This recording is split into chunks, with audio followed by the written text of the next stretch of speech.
Okay, let us start. This is the launch of this book. You cannot touch, but you can see it, and you can order it if you want to read it. Unfortunately, there is still only hardcover, but there is a Kindle version. The book is The Future of the State. It's published by Rowman and Littlefield, and it is a collective effort where, I mean, most of the authors are here. Participants are myself, in the order, Michael Marder, Alexander Filippov, Olga Bashkina, Panagiotis Sotiris, Maria Kochkina, Ajay Singh Chaudhary, who cannot join us today, unfortunately. Lorenzo Chiesa, who also cannot join us, unfortunately, and Agon Hamza, who is here, fortunately, and Christian Sorace, who is here, fortunately. And thank you all for coming in this difficult time. But here is the case where the pandemic is even playing on our side, because it's an international book, and so it's of course very practical to have a Zoom presentation. Everyone is doing Zoom presentations, but in our case it's justified. So I will give an intro of the book as I see it, and so that I don't speak twice, I will also add something on my chapter, which is the last in the volume, but nevertheless. And then everyone will present their chapters. I must say that though it is an edited volume, I'm not sure that all the authors agree on everything. There are things that we agree on, there are things that are contested, so the book unites around problems, not necessarily around answers. So there will be a healthy pluralism today. And the idea of the book is, well, at least for me, to give something like a left theory of state, or maybe, I mean, not everyone among the authors is necessarily strictly on the left. We can call it a left liberal theory of state if you wish. So again, it depends. But at least for me, this was the rationale. Because I think that we lack a left theory of state. Even though, of course, hundreds of books and hundreds of articles are published on the issue of the state, nevertheless, we lack it. We lack a good theory of state. Why?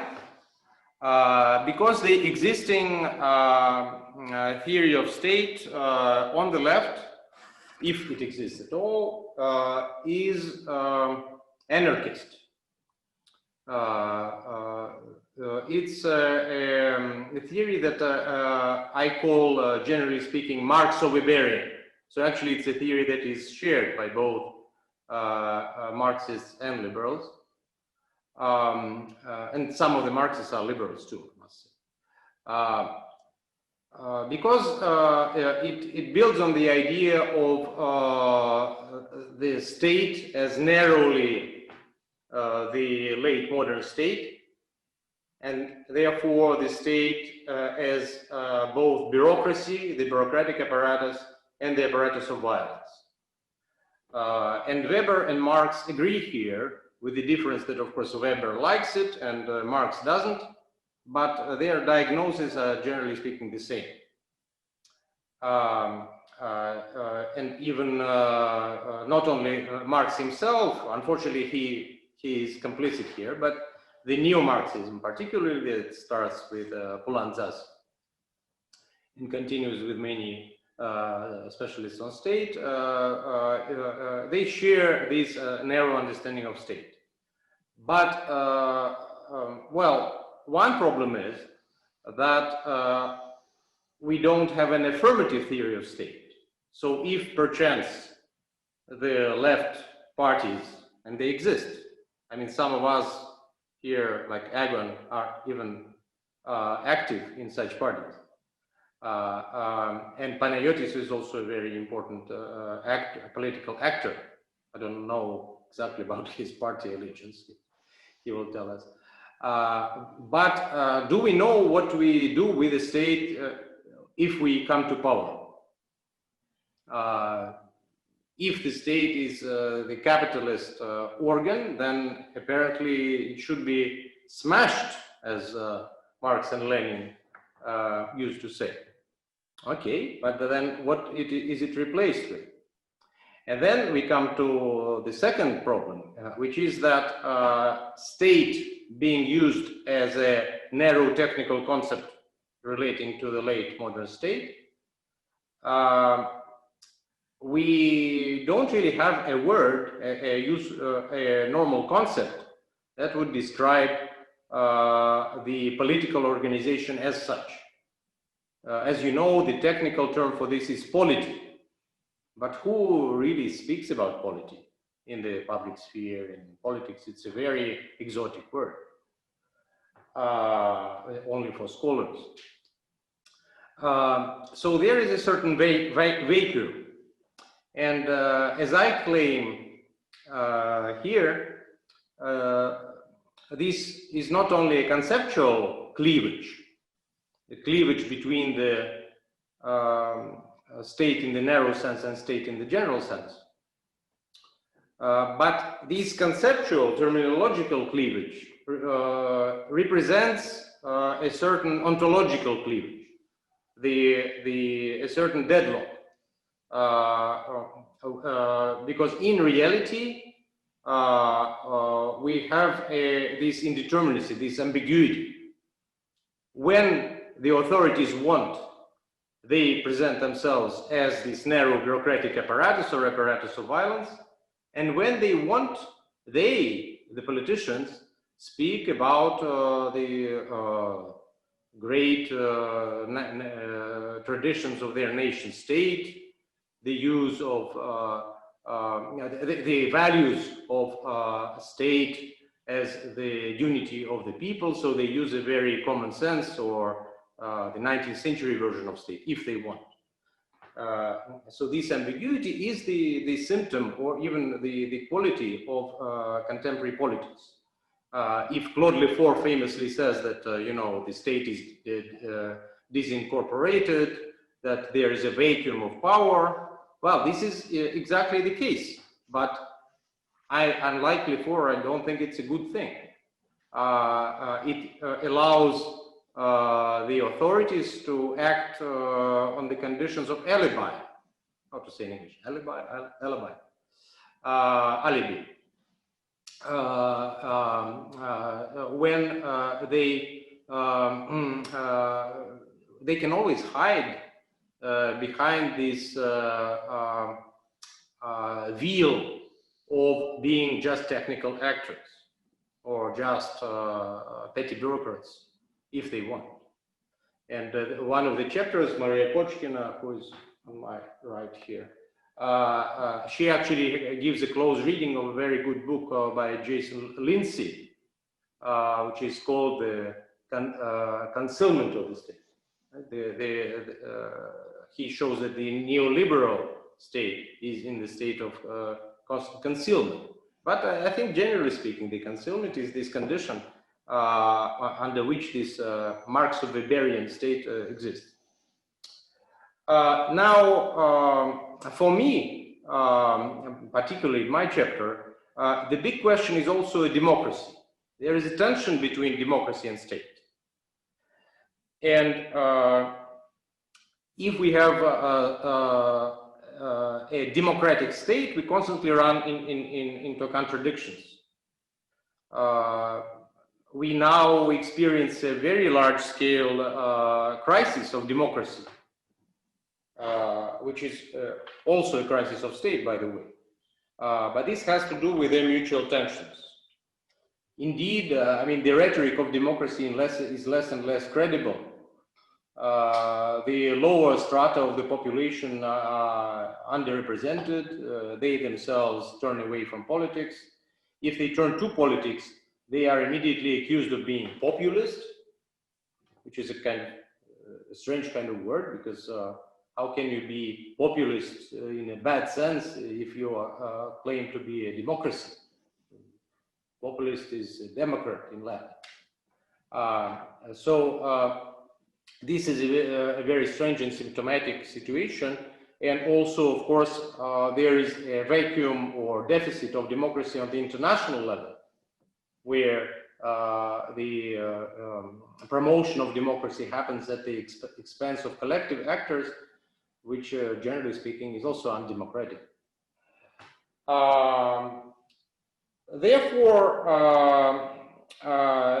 what I am concerned with is the plausibility and a certain need of idealizing about a democratic polity. How can a democratic polity exist? Can we have a democratic constitution? Our constitution is called democratic, but I think it is not democratic. It's just a lie. Even though there are elements, there are democratic elements here and there, we must admit. So either, this is a very unstable situation, which will either lead to the abandonment of democracy, which is my forecast, I mean, frankly speaking, as this kind of general political value of modernity. I think it most probably will be abandoned by the powers that be. But if we want democracy, we need to make an effort, and also a conceptual effort. Obviously, democracy means at least workplace democracy, at least the vibrant grassroots democracy, which is entitled to something, not just civil society discussions. If we have such democracy, then the question is how these grassroots is connected to the top. The eternal problem of direct democracy. No one knows what that is. Of course, there can be no direct democracy, at least in a large polity, large state. Therefore, there should be certain rules of representation or delegation, which nevertheless should not be parliamentary representation. It should be a representation of grassroots committees at the workplace, at the regional level. But then the key question is how these grassroots structures would evolve. How would they emerge? Our political experience, and particularly in this country, I must say, but this is universally true, is that the grassroots political activity is not something that comes on its own. In the revolutionary situations, yes. In the situations of some bitter conflict or of overwhelming events, yes, this happens, that people are burning with political energy. Normally, this is not the case. And one of the problems here is political apathy. Another problem is the resistance of strong political actors, such as, for example, business managers, if we are talking about the workplace democracy, such as the important politicians and leaders on the regional level. They have, of course, a motivation to resist any serious democratic organization, and they will do it. So my main thought is that you can only create such democracy from the top down. And this is what happens. If we look at contemporary Western democracy, because again, Western democracy is a little more democratic than the non-Western non-democracy. This, I think, happens through the self-limitation of the existing authorities, of bureaucracy. The great German political theorist Georg Jelline claimed already in the 19th century that a constitutional state, therefore also the democratic state, that such state is only possible through the self-limitation of the sovereign. And then this idea was rejected. The liberals said that this is an authoritarian idea because it implies the all-powerful nature of the sovereign.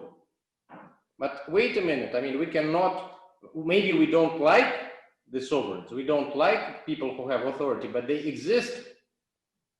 Again, this is some kind of ideology or concealment to say that no sovereigns exist, no strong political actors exist, and only rule of law exists. This is not true. Even in the constitutional order. Therefore, the existing democracy exists because people who have the command of the police, people who have command of public funds, they are interested in democracy, so they limit themselves, or they spend their public funds on supporting the NGOs. And this is very clear in Russia, from which some of us speak. In Russia, they do the opposite. They are not interested in democracy. And being in their places, at least constitutionally, they just choose to suppress the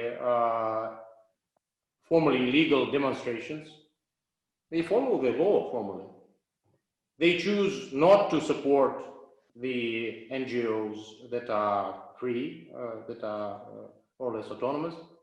They choose to block the foreign funding, which again, I mean, normally, constitutionally, they kind of have a right to, okay, this is a nation state.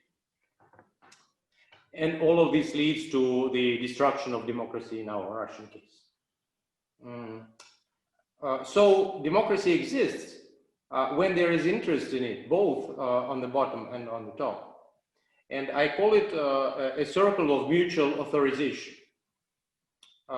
The liberal constitution is right in the sense that the people has certain power, certain limited power to support its government, not to go on strike against it, to fulfill orders, to comply by laws. This is the power of the people to authorize its government. And if there are honest elections, it does it. People does it through elections. Yes, there is this moment. But the opposite is true too. There is the authorization, both in the formal and real sense, from the authorities, on the part of the authorities, towards the populace. Towards the, towards the self-organized populace, towards the active populace. We can, we can put our head into the sand and say it's not true, but it is true.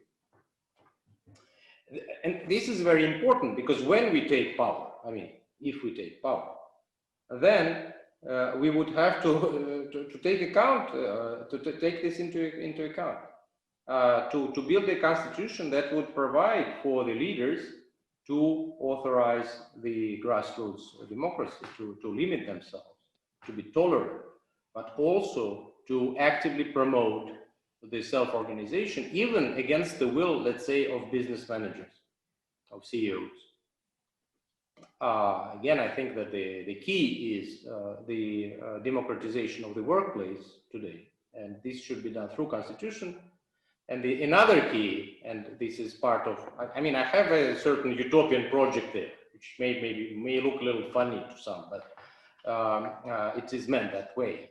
And part of it is, yes, the democratization of workplace. Another is rotation, universal rotation. I think that there is a division of power, obviously, in any constitution and in this democratic constitution too. The division of power can only work democratically if it is based on lot, on sortition. The sortition should concern all leaders, all personal leaders, who should be appointed from the milieu of the deputies, of the council members. But there should be personal power. There are obvious objective limitations in the capacity of councils to make decisions. But these leaders should rotate, should be appointed by lot, because this is a traditionally democratic form of appointment. Because there is always, in my constitution, a give and go between the formal constitution and the real constitution. Here I'm also, following Jelinek and Schmidt.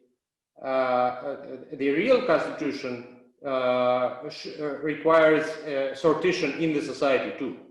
The division of powers should be neutralized or limited only to the degree that division of labor in the society is neutralized and limited. We cannot cancel division of labor as such, but we should make an effort for it to be relative, to overcome the compartmentalization of individuals and groups in the society. Because when such compartmentalization exists, it is the peril of democracy, of any democracy. Therefore, there should be a law on the regular rotation of workforce, I think. Yeah, this may sound funny to some, but I think it's completely doable.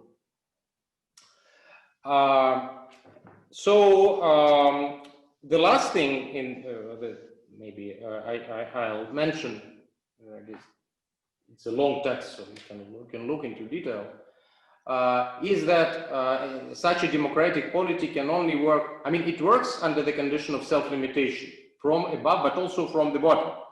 There were some useful comments on self-limitation of the people by Andrew Arato, for example, and generally in this literature on the recent revolutions, there was an obvious effort of the popular committees to limit themselves.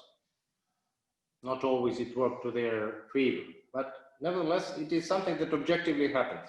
So there is authorization from both sides and there is self-limitation from both sides. But where self-limitation is, there is also the emergency power.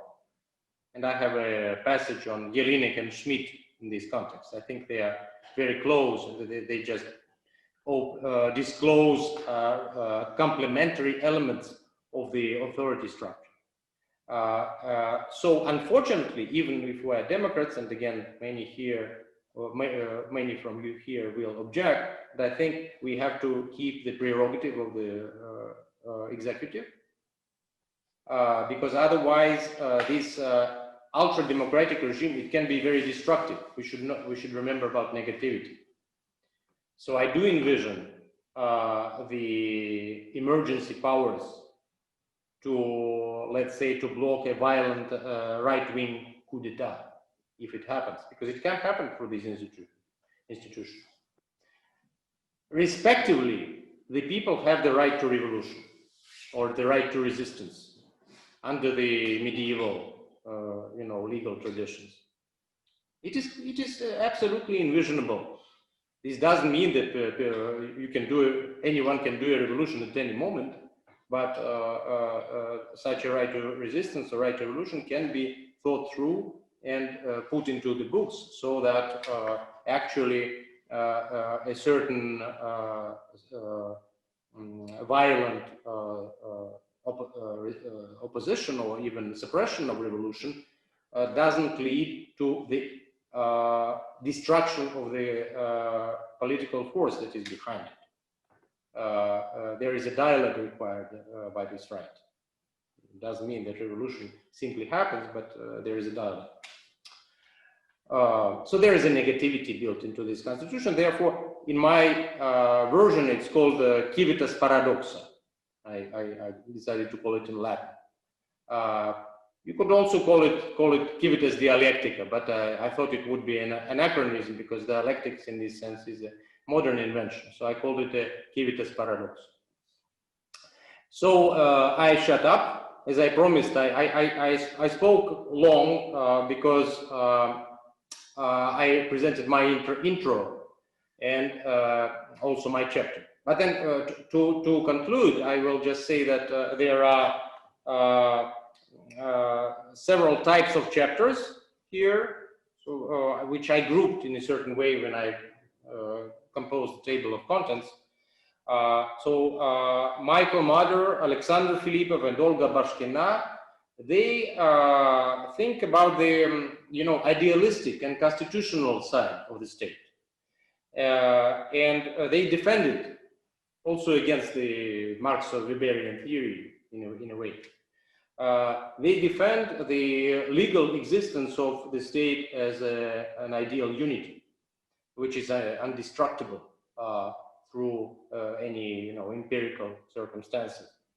And then, of course, there is a big question how this ideal unity corresponds with all kinds of social divisions and political divisions in the state. That they will talk about this themselves. Then there is Panagiotis Sotiris and Ajay Chaudhary, who is not with us, who take a more, I would say, a more mainstream, a more core Marxist approach. For them, state is subservient of the capital, but they both envision a certain alternative, what Panagiotis calls democratic experimentation, or Ajay speaks about some kind of non-statal state, as many in this volume. So some kind of state organization is obviously necessary, but there is a very serious problem with the state anchored in the capitalist economy. Then there is Agon and Agon Hamza and Lorenzo Chiesa, who is not with us. They both follow on certain suggestions of Slavoj Žižek, who in the last years spoke several times of the need to rethink the state in a positive way, but he never did it. And I and Agon think that this has to do with his internal ambiguity and ambivalence in this regard. Both Agon and Lorenzo, they developed these intuitions, although Agon ultimately comes to the conclusion that the state is not the final word, even in Hegel, and the world historical spirit is what we have to rely on. It's a very interesting reading of Hegel, which is kind of counter-Kojèvian.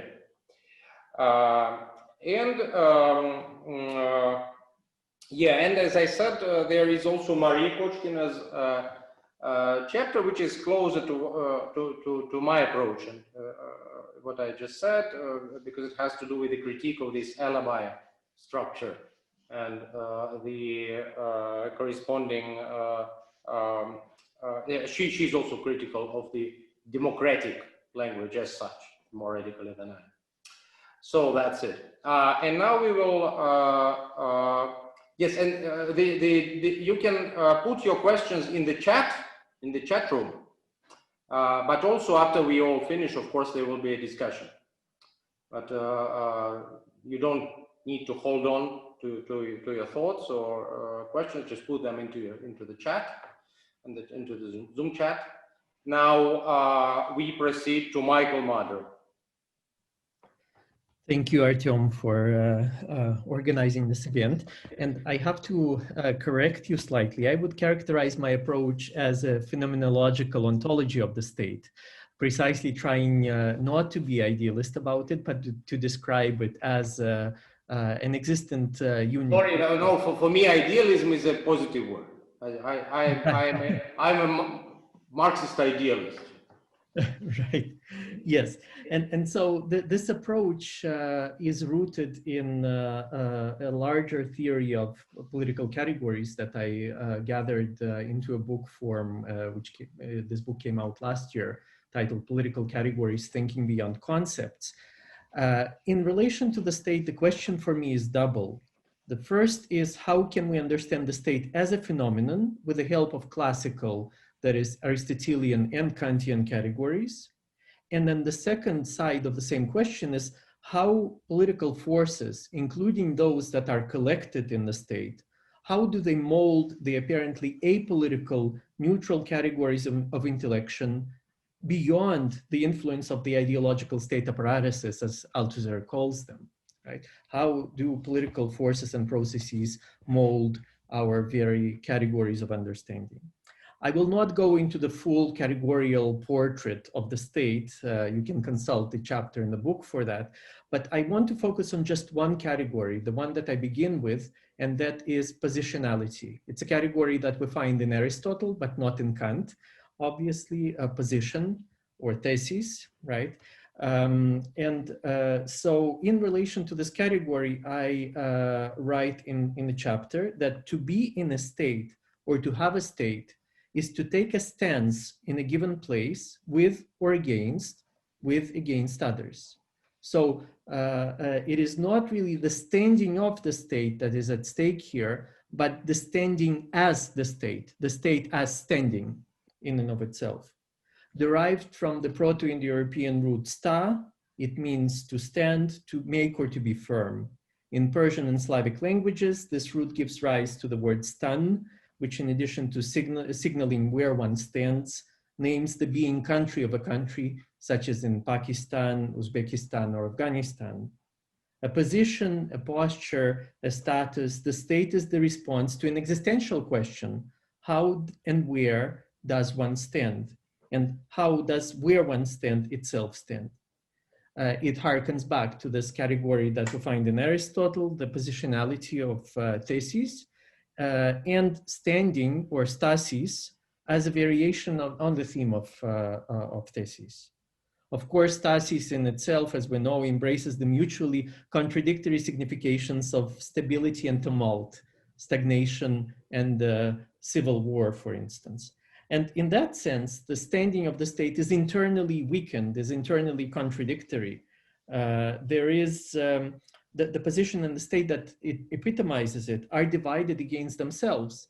And so in response to Artemy, I would say that there's perhaps no formal incompatibility between the state and democracy because the state is not one already in itself as a state due to its ambivalent or paradoxical standing. So that's pretty much what I said about positionality in the chapter. But now I want to develop with you in a few minutes just this idea of the state as a position and different counter positions or oppositions, and what would that entail at the level of the ontological phenomenology that I'm developing here. So the state is at the semantic, symbolic, and ontological levels a political unit in a standing position. It is not just any polity, it's a polity in a standing position. Its status is that of something erect. Confronted with a state, its own citizens must assume a passive position. They must lower themselves in comparison to the power transferred onto and accumulated in the institution. Of course, I'm channeling Hobbes here, right? The citizens are on the receiving end of the state towering over them unless the sovereign fails to fulfill its protective function, in which case rebellion is justified. And that is what Hobbes has to say about this. Evidently, the position of the state is phallic, but its never-ending erection is as much an instrument of authority as a seed of its demise. Recall this inner tension within stasis that I have just mentioned. Always standing, the state does not respect energy cycles, whether they are sexual or cosmic, the period of relaxation that follows the phase of excitation, the rotation of planets, colloquially and experientially expressed, for example, in the rising and the setting of the sun. The state cannot, by virtue of what it is, the state cannot afford to change its position, cannot afford to change positions, despite all the rhetoric surrounding the decentralization of its power.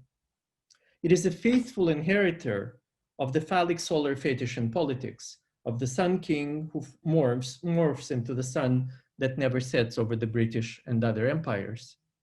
Never setting or sitting, never going down, state sovereignty is all-powerful and by the same token, powerless, exposed in its perpetual genital display, even if this exposure is meant to be blinding and so concealing a great deal in its solar brilliance. Compared to sitting or lying down, standing is also a position that is less stable, less supported by a solid stratum, which in the last instance has to do with the earth. As such, the one standing is more prone to overthrows, confirming a piece of common wisdom that proclaims what has come up must at some point go down. And so very quickly, just in 5 minutes, what are some of the alternative positions that we have at our disposal? While in relation to the state, citizens assume a passive and lower position as its representatives, they stand up and regardless of who they are rendered phallic, right? So it's by virtue of representing as a representative of the state, this sort of position is conferred onto citizens.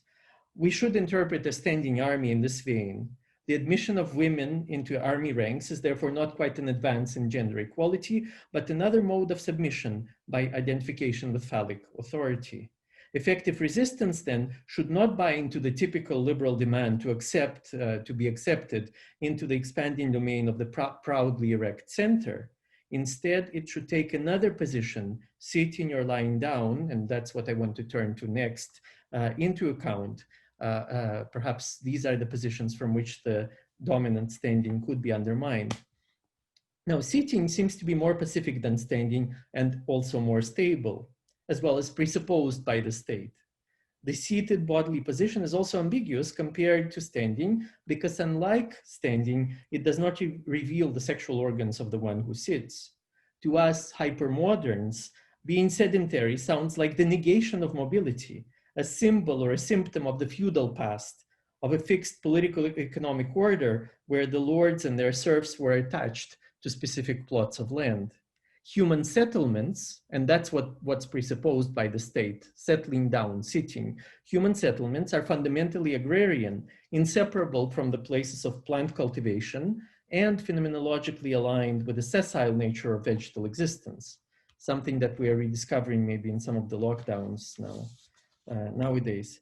That said, sedentariness and sessility are the positional sites of intensive movement, of movement in a place with growth, decay, and metamorphosis for its salient modalities. In other respects too, sitting is far from passive. The resistant position, par excellence, it negates the unfettered mobility of capital and the more conditional mobility of labor glorified in our era. And that is not even to mention sit-ins as effective forms of protest or squats that occupy disused buildings and repurpose them for housing. Physically more stable and sexually indeterminate, the sitting position challenges the verticality of the human body, which has been identified with the very humanity of the human. This vertical stance, the standing, has been identified as the human stance par excellence, something that is transferred onto the state as standing, right? So sitting challenges that verticality of the human body and its potency, doubly coded in terms of political power and masculine sexuality. The upper portion of the one who sits retains a vertical stance, while the lower part is horizontal in relation to the floor or the ground, right? Sitting is a physico-symbolic fold imbued with mystery and vegetal eroticism, a crease of activity and passivity, oppositionality and receptivity. And then, of course, lastly, this crease of seating is undone in a lying position, lying down, that unreservedly embraces the kind of horizontality capable of subverting power hierarchies. Maybe true democracy is really that position of lying down, right? This lying down is not just a position of the corpse, which is actually the most difficult and deeply energetic yoga pose, Shavasana. It is not also what, with a great deal of irony, Kant called the peace of the cemeteries, even if it has been adopted in the so-called die-ins in the course of recent Extinction Rebellion protests in England. Nor is it the outcome of absolute submission. A horizontal position is that of grassroots movements. as well as anarchic networks that at their core oppose the state's stance, its standing as the erect embodiment of hierarchical power. The paradox of horizontality, this paradox of horizontality is that it must oppose verticality without opposing it, without engaging in a standoff. It's not a face-to-face opposition, right? It's an opposition, without engaging in a standoff, which would draw it into the orbit of what it resists if it were to be confronting the stance of the state. It is not a confrontation. From the standpoint of someone or something standing, it would appear purely passive and available, up for grabs, ready for the taking. But the lying position renders one both exposed in a different way than the exposure of the stance of the state, and elusive, unwilling to engage with a powerful stance on its own terms. To lie down is to receive the most support from the ground, which ultimately cannot be appropriated, despite being carved up into plots of land and territories forming the basis of possession. Here I'm alluding to Schmidt's Nomos of the Earth, of course. It is to be suffused with this non-appropriability and to impregnate the ideality of power with the materiality of gravity. This is what it means to assume a kind of horizontal lying position, which I think would be compatible with what Artemy has been referring to in relation to democracy as the antithesis of the state. Thank you.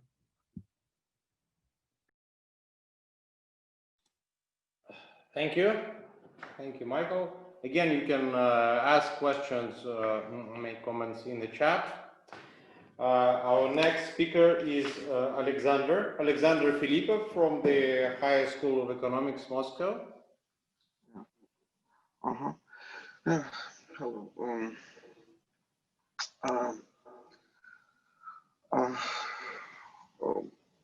I've apologized for my very weak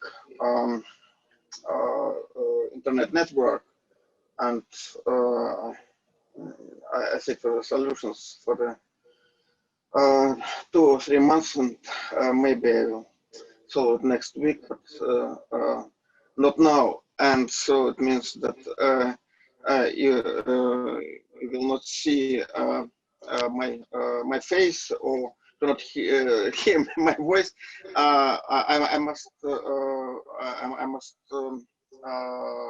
switch off something, either my camera or my micro. Well, what do you prefer? Now I try to give a very short overview of my chapter in this book, and the first thing I want to say is that this contribution resulted from my participation in a large project initiated by Artemy several years ago, and I used to have privilege to discuss my first drafts, first and second draft at least, with other participants. However, a couple of important points remained through all discussions and revisions. In my text, I call these points intuitions. When I say intuition, I do not mean something unclear that cannot be grasped in concepts. I only mean something obtained from our stock of knowledge at hand. It's a phenomenological concept, stock of knowledge at hand. Well, here the immediate experience would be mixed with elements of school lessons, daily news prepared for us by TV programs, and the sediments of scientific discourses easily found everywhere. So the first intuition of this kind is the global space divided by sovereign states. Today, it seems obvious that every state, with very few exceptions, is situated somewhere and has a territory. If we looked at this territory from the outside, which is not easy task, because complexity is only being masked by our habit of using maps, we would see, let us repeat this, that the state as a country occupying a territory is a spatial form. I literally see it I literally see this form I imagined as a fragment of territory. So this was the first intuition. The second intuition is less obvious, so to say. It is the intuition of order that has two dimensions. The first dimension of every order of human things is regularity. Something happens, and it would be reasonable to say that it happens either as unique and unexpected or as regular and following our expectations. In human relations, we are accustomed to call the rules of this regularity morality or law. However, the question is where this regularity comes from. It may result from the mere customs or ad hoc rules, or it may be anchored in general rules and norms. In international relations, it is the question about the validity of general norms and international law. Well, the intuition I just started to speak about is not an intuition of law as such. It is the intuition of a territoriality of territorially situated law. Carl Schmitt mentioned just now, Carl Schmitt, a great political thinker of the 20th century, insisted on the significance of the firm earth for the basic concepts of the normos. Here, in the firm earth, the borders can be embedded, cut in. Here, within the firm borders embedded in the firm soil, the bodies of the people can be situated. So the idea of the state is based on these intuitions, presuppose the legal possibility for the state power to get to the body of people here, to get to the body of every man. Following Max Weber, I would say only with the border has the state good chances to legitimately violate embodied subjects. The state is able only to violate bodies, and it is only state that can violate them. In a sense, now we are still witnessing the same again. Animals and viruses, ideas and cultural patterns, energy and news can hardly be stopped by walls, even by so effective one as the great Chinese firewall. But the people, as embodied persons, their pets, their printed books, and their cars can be stopped. For the walls and borders have the same effective validity now as they used to have during centuries. Many observers in the last decades of the 20th century and in the first decades of this current century insisted that globalization results not only in weakening and decaying of the traditional sovereignty, but also in new significance of the international law.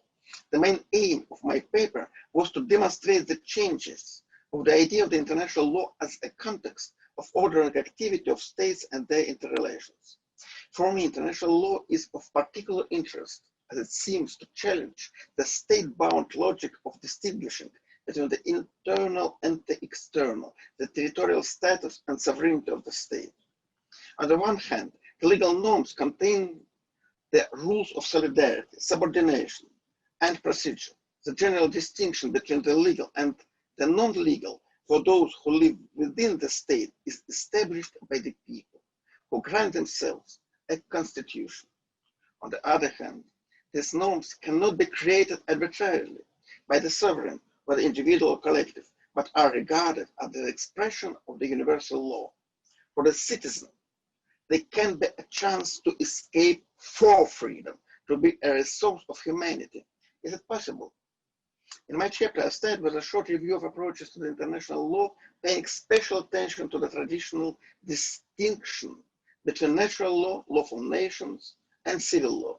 However, the most intriguing story begins with the attempts made since the middle of the 19th century to present the international law as the law of civilized nations. The question is evident. Who will judge? Who is authorized to say that a state is civilized or not? That it can be seen as equally sovereign in comparison to other states, or must be an object of internationally imposed order. All attempts failed made in the world history to impose civilization, humanity, and international law on states that do to comply to these rules and norms.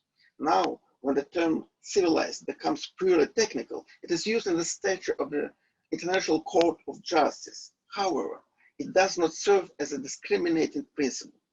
Civilized nations, in more narrow sense, were a community that tried to formulate its principles of inclusion and exclusion. Now, with the exception of a few unrecognized states and territories with uncertain status, all contemporary states are members of the United Nations, and all of them are considered civilized and sovereign. This is an unprecedented situation in the world history that there is merely nothing outside the system of sovereign states. The latter is the only external element in relation to which the state's rules are internal. This point is complex and controversial. Today, we have no solutions to the problems arising just now in the time of quarantine introduced by most countries of the world without any respect to the international law, civilization, and humanity.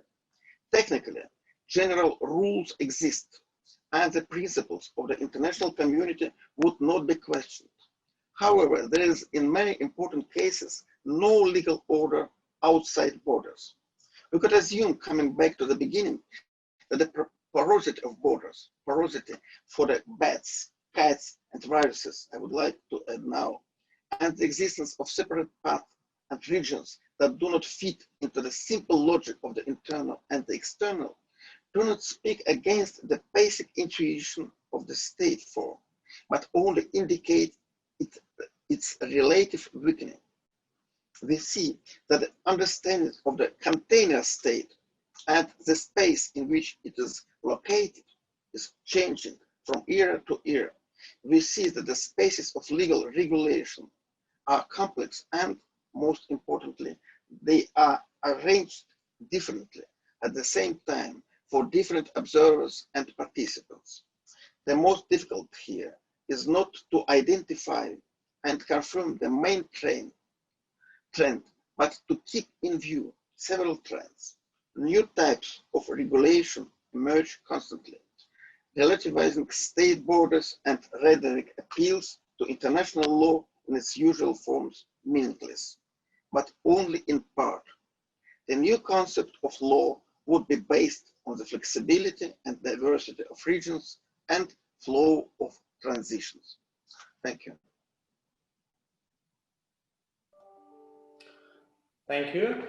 Thank you, Alexander. Again, you can, if you have comments, you can put them into the chat. And now Olga Bashkina from the University of Leuven and formerly also from the European University of St. Petersburg will present her chapter, which is in many ways related to the previous one and once. Here you go. Okay, hello everyone, and congratulations on the final product of this book. And this section of the book, if Michael's and Alexander's chapters deal with what they call categories or intuitions about the state, my chapter, I can say, deals with ideas. And in this chapter, I talk about concepts that are directly related to the discussion of the state and that are similarly in the crisis as the concept of the state is, namely concepts of popular sovereignty or sovereignty and constituent power. And as the discussion in the book is predicated on the assumption that the state is in crisis, that representative democracy is in crisis, similarly, concepts that are used to describe this phenomena, like sovereignty or constituent power, are in crisis as well. And if concepts like sovereignty or constituent power used to be directly connected to the realities that, sorry, I can hear the echo of myself speaking. Is there a way to change this? Okay, yes, better, thanks. That was distracting.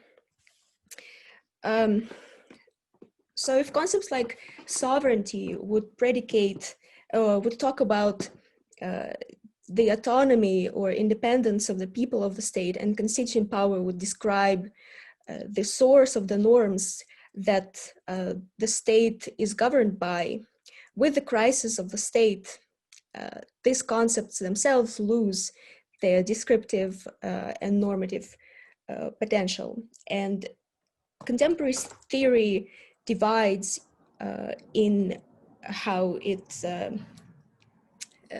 treats this crisis of the concepts of sovereignty and constituent power. And while some people would suggest that these concepts are obsolete, a lot of other people would try to reimagine the content of these concepts in the new reality.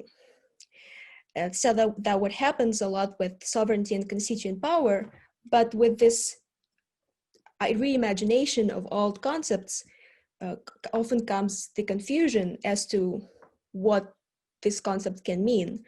And for example, the concept of constituent power in contemporary theory is defined in a million different ways, like self-organization of and grassroots associations, civil disobedience, or even constituent power is used to describe the activity of transnational social movements. So just like the concept of the state, concepts of sovereignty and constituent power are vague in their descriptive potential. So, and one way, of course, to talk about the crisis of concepts is to turn to their history, and that's what my chapter is doing. And it's turning to a theoretical phenomenon of late 19th, beginning of early 20th century, what it can be framed as theories of state, a kind of a genre that was spread in Germany and France at the time, and that later split into all kinds of different disciplines like political science or democratic theory today, we could say. So what today we discuss as theories of democracy will be discussed as theories of state, where all of these concepts will be discussed in a systematic fashion. And my chapter presents the perspective of the French constitutional theory, and in particular two authors that I choose to discuss, Raymond Carré de Malbert and Maurice Oreilleux, and why I chose to talk about these two authors and the perspective of the French constitutional theory in general is because I believe that it allows us to reimagine the role of representation in connection to these concepts that we're interested in: the state, sovereignty, and constituent power. And again, as we talk about the crisis of representative democracy and representation, we are familiar with critiques like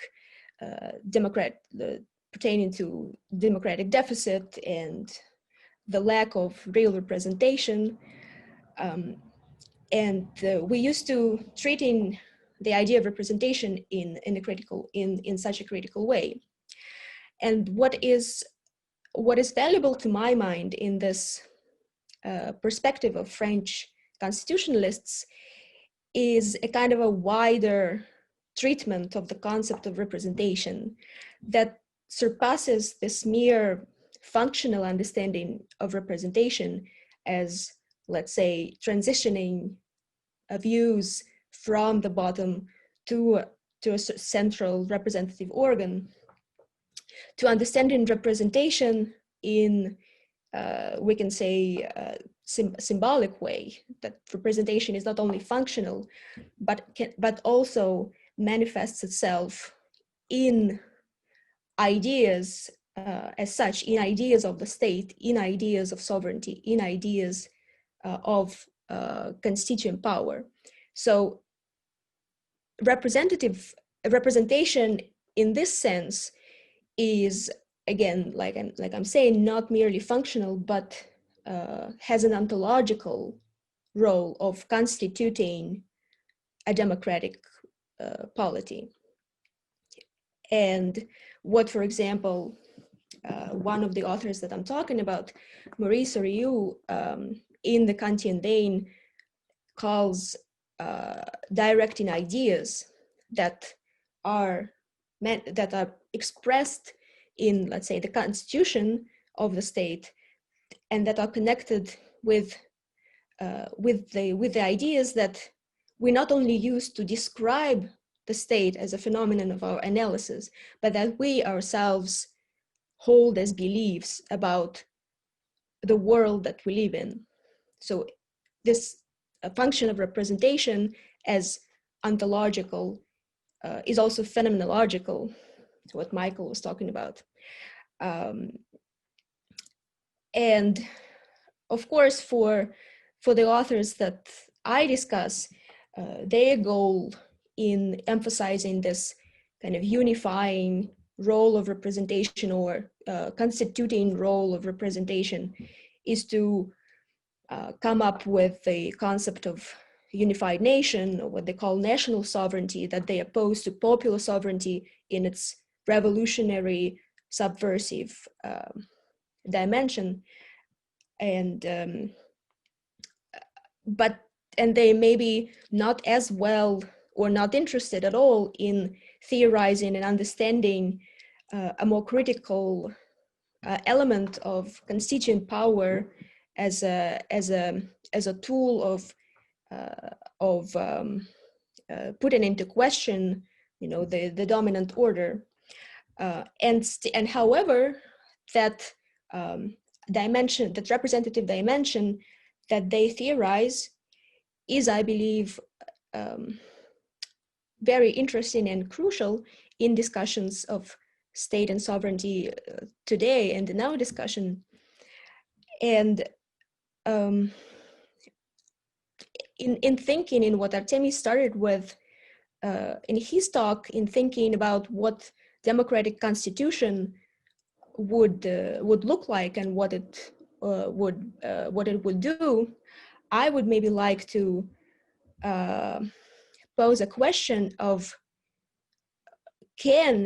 whether a democratic constitution can exist without this idealist and without this representative dimension of containing certain principles that we, together with Oriou, can call directing ideas, that are with this teleological dimension, right? That maybe by definition are not realizable principles, like again, for Oriou, what those directing ideas are freedom and equality, and they are there in order to stimulate political activity, in order to stimulate critical thinking, and in order to, in a way, never be fully realized, in order to always remain as a utopian horizon.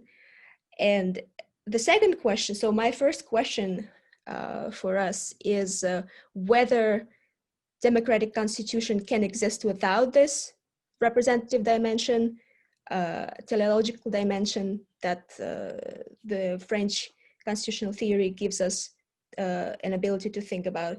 And second question is, in which way then this utopian project and utopian horizon that the left today is missing, and in a way hoping to obtain and hoping to find, in a way, how is this utopian project that we say we lack today, how is it different from the constitutional project? How is it different from the project, the idea of the constitution that we already have in our democratic imaginary?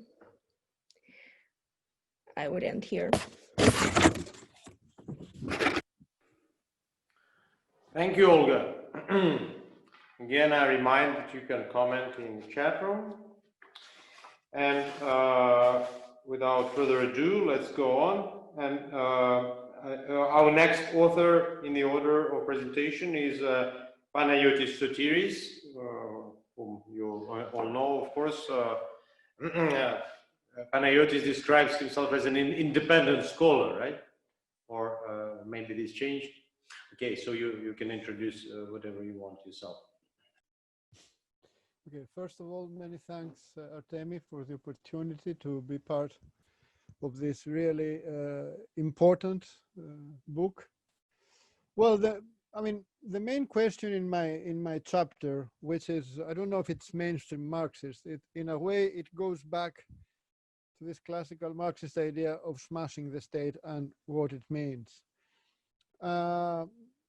Because the starting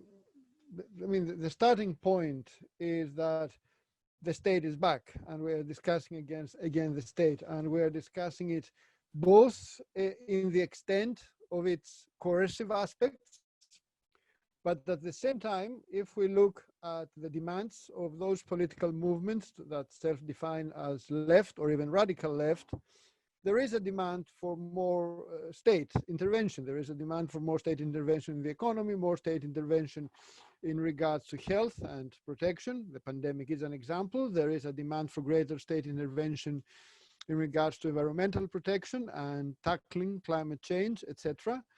There is a demand for sovereignty, for example, in countries that are part of the European Union. In a certain way, for the radical left, it is imperative to reclaim sovereignty, because one of the paradoxes of European of the very process of European integration is that at the same time, this combination of an extensive, let's say, European kind of sovereignty, the sovereignty of the European Union itself, and at the same time an erosion of sovereignty in its member state, especially what we could say the more democratic aspects of sovereignty. But if we go back at the Marxist tradition, we can find a certain idea that human emancipation is oriented towards forms of social organization that go beyond the state, beyond the need for this kind of coercive apparatus. So, but at the same time, in particular, the Marxist tradition, from beginning with Marx himself, insisted that gaining state power, not only political power, but in particular state power, the ability to use the coercive or despotic, as he refers to in the Communist Manifesto, power of the state is a necessary starting point. However, at the same time, Marx himself, when he examines the experiment of the Paris Commune, an experiment in a different form of political and social organization that actually was not performed by Marxists. Most of the tendencies inside the Paris Commune were not particularly favorable to Marx. So for Marx, it was a kind of watching an experiment going on and trying to learn from it. Then we have this kind of correction to the Communist Manifesto that the working class cannot just use the state, which points, in my reading, and not, of course, this is a reading inspired by, in particular, by Etienne Balibar. This points to the idea of a very different practice of politics within any project of social transformation. That is, a different way to do politics, a different way to exercise even state sovereignty. However, how does this relate to our actual questions today? I think this is very important today, because if you look at the state of play in regards to left-wing politics or radical left politics, you find this contradiction. On the one hand, there is this idea that we can reclaim the state, reclaim the extensive sovereign powers it has, the powers of intervention, the powers of regulation that it has. But at the same time, if we look at more carefully, we can see that the state has been an obstacle to social transformation, at least if we look at experiments towards some kind of socialist transition in the post-World War II period, and let's say in the context of liberal or sort of liberal democracies. I mean, not only, and I'm not referring only to the limits that the state poses in the sense of repressive apparatuses ready to rise against any attempt towards social change. This is the legacy of Chile and the tragedy of Salvador Allende's experiment, which in a certain way has always haunted the collective memory of the left. That there is a part of the state that a crucial moment will rise and try to smash any attempt towards democratic social change, or one can think of many other cases. But there's also another more subtle, let's say, idea of how the state can be an obstacle, because capitalism is not just the market. Capitalism is a combination between the market and the political and organizational and state conditions that enable it. State regulation, some kind of state intervention, is always integral aspect of capitalist accumulation. And in a certain way, the very materiality of the state or part of the state apparatus inscribes in it the logic of capital. You can see it, for example, in the very functioning of neoliberal state. If you look back some years ago at the ideologues of neoliberalism, the very notion of a neoliberal state would sound like a paradox, because supposedly neoliberalism was against the state. In fact, neoliberalism has been the extent of state intervention, regulation, enforced competition, enforced privatization, quasi-markets, all these things that define our reality is a kind of state intervention. This is the neoliberal state. So I believe that within this context, there is still room to rethink the very notion of smashing, let's say, the state, that is, radically transforming the very institutional tissue and fabric of state apparatuses. Now, there is also another question, which is in a certain way always returns. How do you initiate a process of radical social transformation? I mean, there are aspects that one can easily think of. For example, impose greater taxation, or have more income redistribution, or have better public health system or social protection. But when we start thinking not just about a better capitalism, but about a kind of transition towards another potential mode of production, what in the classical Marxist tradition has been described as socialism as a transition period, which means the emergence of new social forms, new ways to coordinate production without the use of the market, with all the problems that the market can have as a form of social coordination and socialization.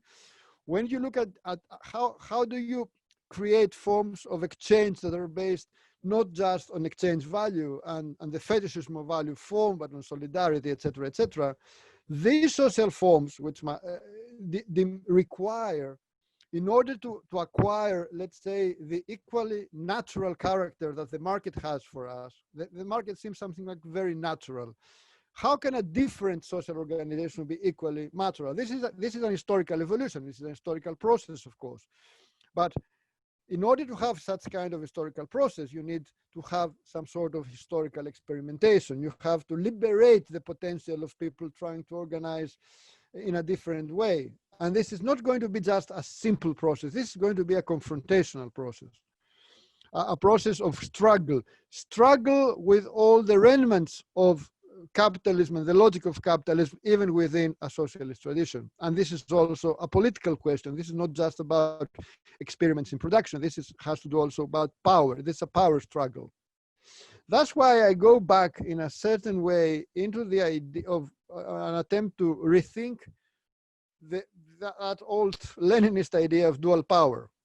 But I'm not thinking of dual power in the classical definition by Lenin as a very short time period, the moment before the radical, change in the balance of forces, when you have two opposing blocks in a catastrophic kind of equilibrium.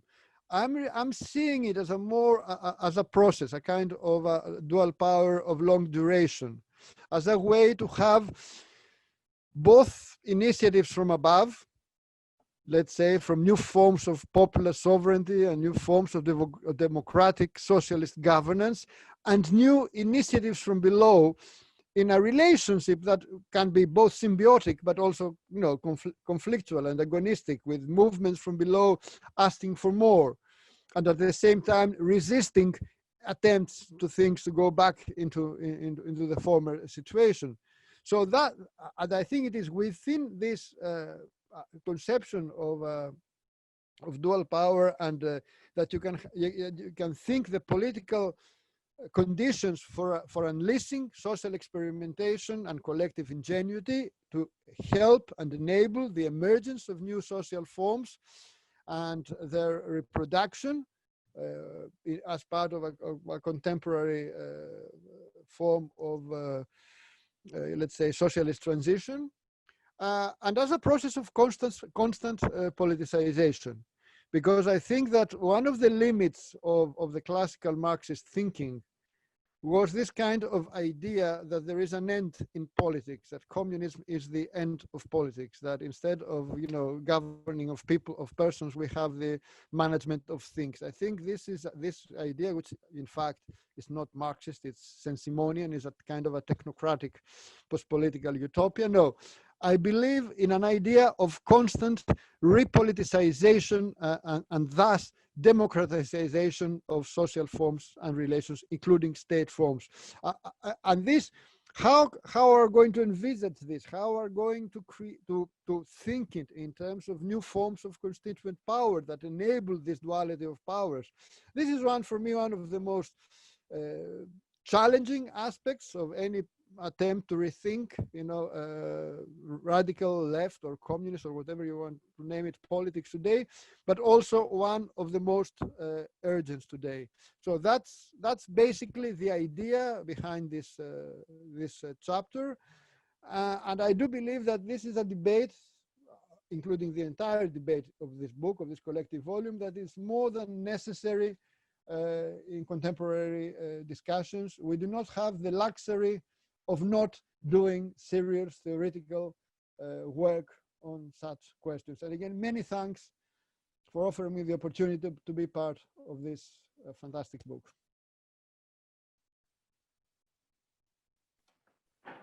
Thank you so much, Panagiotis. I thought it was an interesting idea about exchange, that there is a logic of exchange which is built into the state, the capitalist state too. And I wonder if what I was talking about when I was talking about sortition, some forms of redistribution of labor in the society that would be different from simple, rational allocation. I wonder if this is something where we should think into some kind of logical differences between socialism and capitalism, let's put it this way. Oh, I do believe this is one of the most important and open questions, because in a certain way, although I do use the phrase democratic planning, I think it's very useful and pertinent in socialist politics. The difference in economic logic between a logic of exchange and market exchange and a logic of socialist logic it's much wider than simply reintroducing elements of planning. It's much broader in this sense. It's a different way of economic calculus, not just a more rational market or exchange value calculus. This is a very big debate. I'm not an economist. For me, it's one of the most interesting debates to be revisited. There have been important contributions in the past. I could point to a certain phase in the work of Sarbetelem, for example, to give an example, the theoretical work he did before doing the big volumes on class struggles in the USSR. but also other thinkers. And if I suggest, you know, a potential line of research, it will be really interesting to combine contemporary theoretical work done both in Marxist value and value form theory, but also, you know, radical heterodox economics, with actual questions of, you know, rethinking how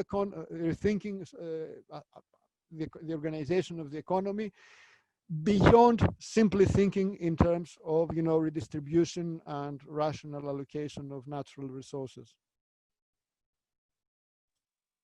Yeah, thanks. Sounds like a plan for a new conference or a book. We'll work on it.